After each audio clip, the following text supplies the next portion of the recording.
বলছি এই ক্যামেরাতে সোজা একবার সোজা একবার সোজা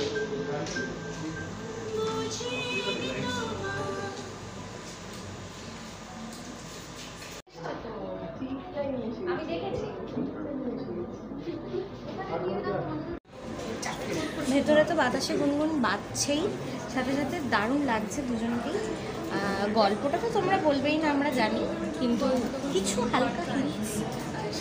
হ্যাঁ, আমরা তিনজনে আছি, আমি সৃজলা, সুভদ্র, এছাড়াও শিলাদা। সিরিজটার নাম বাতাসে গুনগুন, হইচইতে আসছে 20 তারিখ।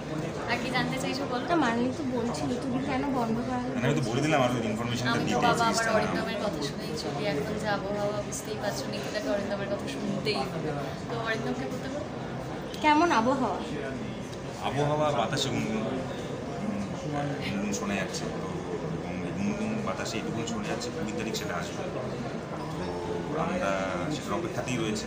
আমরা যা করার করে ফেলেছি, এবার যা করার দর্শকদের করতে হবে সেই আশাতেই রয়েছে। আর তার সাথে তোমরাও করবে। এবং মিথিলা ছাড়াও যে বাইরে যে একজন রয়েছে তাকে নিয়ে তো সমস্যা, সেটা নিয়ে কী বলবেন? সেইটা সমস্যা নিয়ে আর কত বলা যায় বলো, সমস্যা তো সলভ করতে হয়। সেই সলভটা আমরা করার চেষ্টা করেছি আমরা, আমরা নয় আমি। কে করবে সলভ সেটাই তো আসল গল্প গো, কীভাবে হবে solve?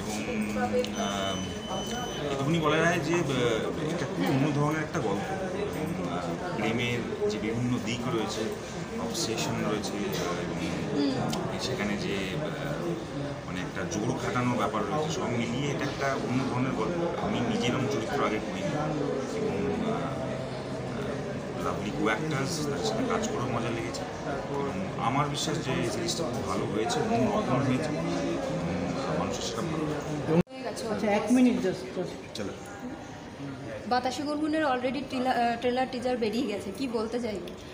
এখন ট্রেলার টিজার বেরোনোর পর তো অডিয়েন্স বলবে আমার মনে হয়, বাট যা অডিয়েন্সের মুখ থেকে যতটা দেখছি বা শুনছি, যা কমেন্টস আসছে, I think the reviews are excellent and I am so grateful to everybody যারা এত ভালোবাসা দিচ্ছে ট্রেলার টিজার দেখে। অ্যান্ড হোপফুল দ্যাট সবাই যারা বলছে যে টিজার ট্রেলার ভালো লেগেছে তারা সবাই সিরিজটা দেখবে।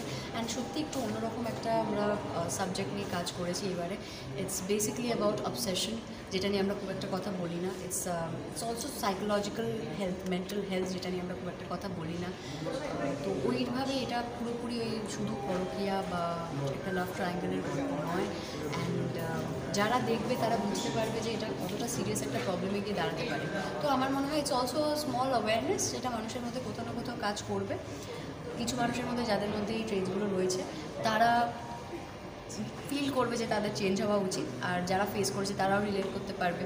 তো হ্যাঁ, আমার মনে হয় অনেকে রিলেট করতে পারবে স্টোরিটা নিয়ে।